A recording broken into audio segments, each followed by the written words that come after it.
Whether you're looking for answers to specific life questions or seeking to become the best version of you possible, welcome to the Mental Breakdown and Psychreg podcast, where we offer insight, information, and strategies based upon research and years of practice as clinical psychologists. So sit back, have a listen, and get connected with our hosts, Dr. Berney Wilkinson and Dr. Richard Marshall. Welcome back. Richard, today we're going to, let me say this first. We talked a little bit about selfies last week. We did. And so today we're going to talk a little bit more about selfies. I forgot about that. One of our listeners wrote in and reminded me that we were talking about selfies. So we're going to do it again today? Yes, but a little bit different. Right. This is an article in Psychology Today written by Teresa Di Donato. And she is from Loyola University. Mm-hmm. And she wrote an article entitled, Are Selfies Hurting Your Relationship? Right. That's a good question. Because we have this recurring problem of our children making that same mistake. Yes. I had a patient yesterday, posted something on, I think he thought he was putting it on an email. Mm-hmm. And it went to a bunch of people it wasn't supposed to go to. So these are kids who are pretty sophisticated with social media. One would think. And I got a message from a friend who said, "Why is this kid sending this stuff out?" Mm-hmm. Because it had gone to him. Yeah. It wasn't supposed to, but it did. And so we have these recurring reminders that once you post these things, and this is about selfies. Right. And as you know, I'm a neophyte. Aren't I? Yes. It's a nice word. I mean, it is. It's a nice way of saying I don't know anything about it. No, it is. I'm a neophyte when it comes to this stuff, and I don't know. I tried to take a selfie one time, and I failed. It takes practice. I realized that it took practice, and I don't know how to take a selfie. I also don't like selfies, but the message here is, and I think the important message for kids is, selfies could adversely affect your relationships. Yeah. Regardless of age, right. Selfies can adversely affect your relationship. It's a great contribution. Right. And I want to, maybe we'll take a minute to expand it a little bit also, because, certainly it affects interpersonal relationships with peers and things like that, and, right. Relationships like romantic type relationships, but it also affects relationships between adults and kids, so between parent and child. Mm-hmm. There are many times when a parent becomes very concerned about what their teenager is posting, especially on things like Snapchat and Instagram and everything, and they're talking about suggestive posing and this idea of trying to present yourself in a particular way. And I think that what is really interesting about it is that the teenagers see it as typical. All of the other teenagers are doing the same thing, and the parent sees it as provocative, as inappropriate, and problematic in lots of ways. Okay, question. Yes. You're the expert on the novice. All right. Why do you think people take selfies? Well, I have daughters. Mm-hmm. Why would a 16-year-old girl engage in selfies? I think that it's a part of self-identification, self-awareness, of self-promotion. I think that it's part of the way that teenagers attempt, that whole idea of not just developing their identity, but the idea of the personal fable and them being on stage and those kinds of things. And I think that this is yet another way for them to present that way, and they do it on this broad stage with the idea of getting feedback from other people and getting likes. Right. So it's an attempt to boost self-esteem and those kinds of things. So a selfie is a way of putting yourself out there. This is who I am. Mm-hmm, okay, and so that's why there's so much work to get the right pose, to get the right they practice angle. It, right? So it's the right angle, the right tilt of your head, the right smile, the right everything. And I noticed when my daughters take selfies, they'll make different faces as they're taking selfies. And so they then put these selfies out on social media. Right. Okay. And what this woman is saying is that, and she begins by saying, you meet somebody for the first time, say at a party. So you meet that person for the first time, and then after the party's over and you go home, the other person is going to go on your social media and look at your selfies because your selfies reveal things about yourself. And that's what she's talking about, that could selfies be hurting your relationships? Because you've been to a party and you've made a very good impression on another person, then that person goes into your Facebook or Instagram or whatever, and they see you scantily clad or with a sexy pose, and that tells the person some other information. We use selfies. I don't. I don't do that. Yet. Okay. You said yet. I don't know, but That's so interesting. Well, I don't yet have a. No, I don't. I don't go, but I know other people do. Because people will come into my office and they'll say, "Well, I went on her Facebook page, and this is and that's how I learned about her. Where she goes and what she eats and what she looks like," and that could be a relationship terminating experience. Absolutely.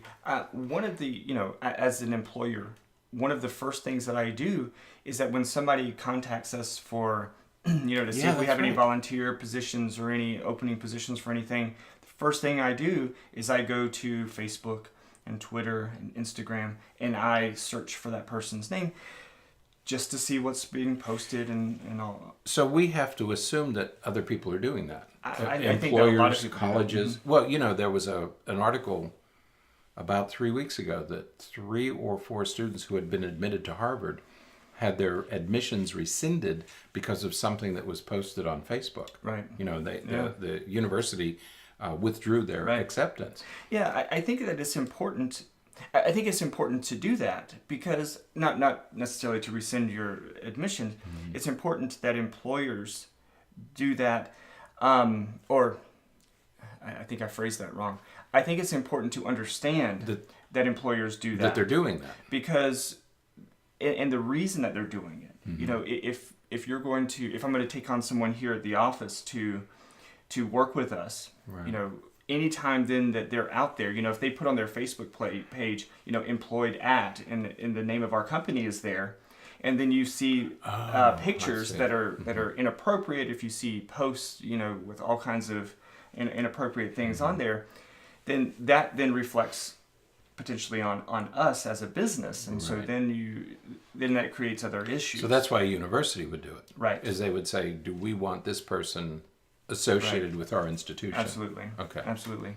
And again, it's not that I guess it's not that it's great that happens, but it's just important that everybody understands that it does happen. The other thing, this is just an aside because this isn't related to selfies. It's important that people know that employers and admissions and those kinds of places sort of do the same thing with email addresses. I feel it's very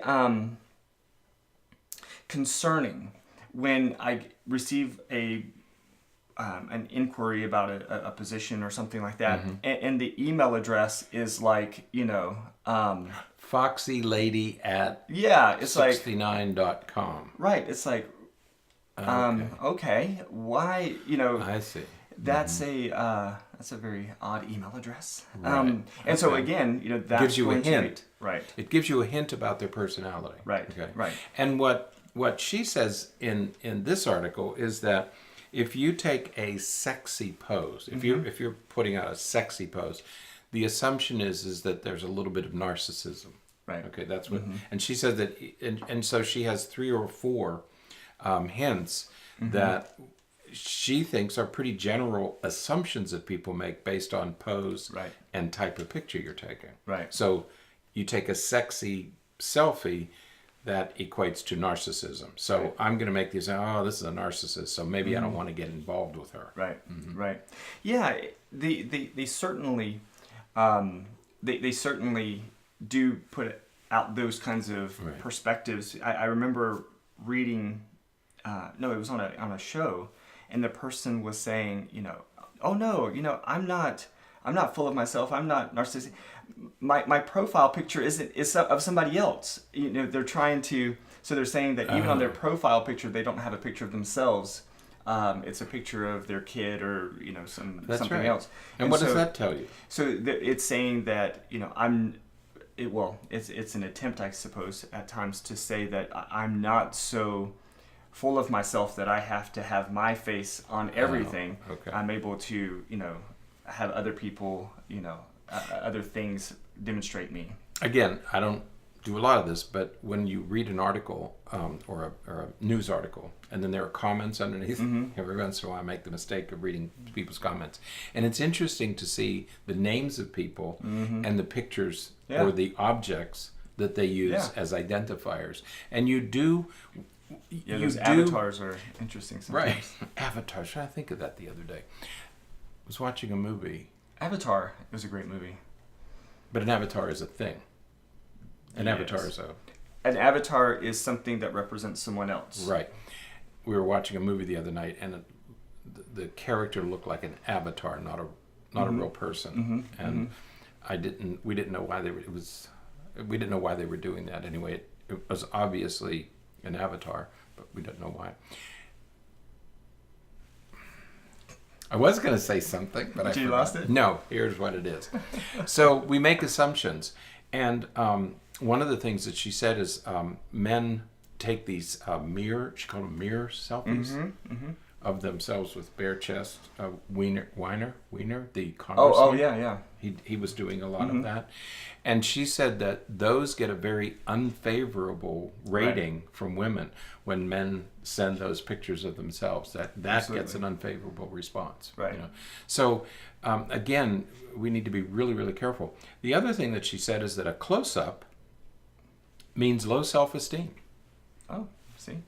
Why? I mean, you know, why I don't know what the association is between a close-up selfie and low self-esteem.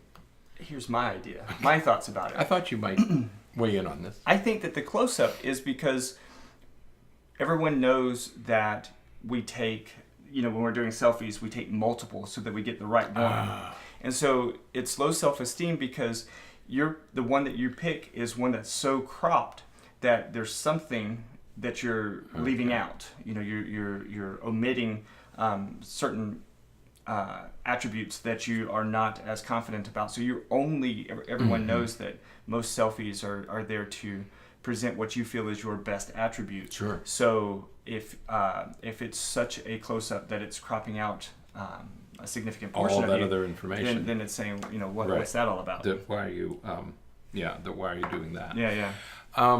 And so the message here that she's saying is that you work so hard to establish relationships that your selfies could undo all of that, unbeknownst to you. Absolutely. Because people are making these personality judgments based on your selfies. So we issue this warning, especially to youngsters all the time. Be careful what you post. It's not just scantily clad photos that might become a problem, but it could be things that you're not even thinking about. Absolutely. Like close-ups and sexy poses and all that. You know, this puckered lip look that we try to achieve in a selfie. That may be sending a message that you really don't want to send. Right. So be careful. Yeah, I think that especially teenagers don't really appreciate. I think there's a bit of a catch-22 because what happens is that, you know, teenagers certainly don't appreciate the full message that is being conveyed with some of these. Right. But at the same time, you know, they're living in a world where the majority of teenagers are making those kinds of posts. And so, you know, do they want to be like everyone else, or do they want to be different so they don't send those messages about themselves? And I think that's really, it's almost, I hate to say that it's sometimes asking too much of the teenager to make that differentiation. Yeah, when you put it that way, it almost is. Yeah. You know, because they are all doing it. Right. And so you take a typical 16, 17, 18-year-old, they're thinking, oh, this will be cute and funny and sexy, thinking innocent. This is an innocent pose. Right. But yet somebody else, even a year from now, might look at that and make a personality judgment that you don't anticipate or expect that they're going to make. Yeah, yeah. And then they read their comments according to their perspective. So, you know, when somebody says, you know, post, you know, that's hot. Yes. You know, they're thinking, oh, they think it's cool and everything. Yeah. You know, they may be thinking, you know, something a little bit more provocative, something a little bit more, you know, in depth than something so superficial. So it is really important that teenagers think about that, but I don't know that most do. You know, and so many guys pose as if they are inebriated. Yeah. You know, they young adult males, college age, early 20s, you see those pictures of them looking as though they're high or intoxicated. And again, that sends a very, very, you know, on the one hand you say, wow, they're having a good time. But on the other hand, it sends another message that there's some problem here. Yeah, yeah. So, and it could be judged harshly. It can be. And, you know, there's ways to cope with some of these different things, whether it's, you know, having different accounts. Some that are just for your friends who you want to see the pictures, and so that it's more closed, it's more I don't know if the word secure is the right word, but it's just more contained if you are only including your friends, the people that you want to see those things, versus a public. Right. Yeah. Profile. If you want to do it, try to contain it into in certain channels. Right. Like going back to what we were talking about earlier, if someone applies to a job and I search them on Facebook and I can see that they have a Facebook page, but everything's private, everything's blocked, that's great. Because, so that tells you. Because I have no idea. Everything on that page could be completely inappropriate. Right. But because it's private, I don't have, there's not the worry that, you know, just anybody is going to see it, that just anybody is going to be able to reflect on that, on my business based upon what that person is posting, because just anybody can't see it. And so I think that's moving in a better direction. And again, it tells you something about that person, that they are cautious, that they are judicious. A little bit forward thinking. Right. Yeah. So, yeah. Not quite so careless. Yeah. So we will include the link to the show, link to this article in the show notes. So if you want to read a little bit more about what she wrote, she has some great references in it. Yeah, she does. There are good references. There's some really good research articles. Right. The first one that she mentions, or she lists in her reference section, is from 2008, entitled "Narcissism and Social Networking Websites." Right. That's great. Yep. So, but all of the articles that she cites are really good research-based articles that talk about the impact of social media on how we are using and judgments and personality and all that kind of stuff. That's right. So be careful. Again, if you live in my house or if you're one of my children, please listen to this very carefully and make sure you don't do this sort of stuff. That's right. Okay. That's right. So. That's right. I was gonna make a joke, but I'm not gonna make a joke. So all right. How could you?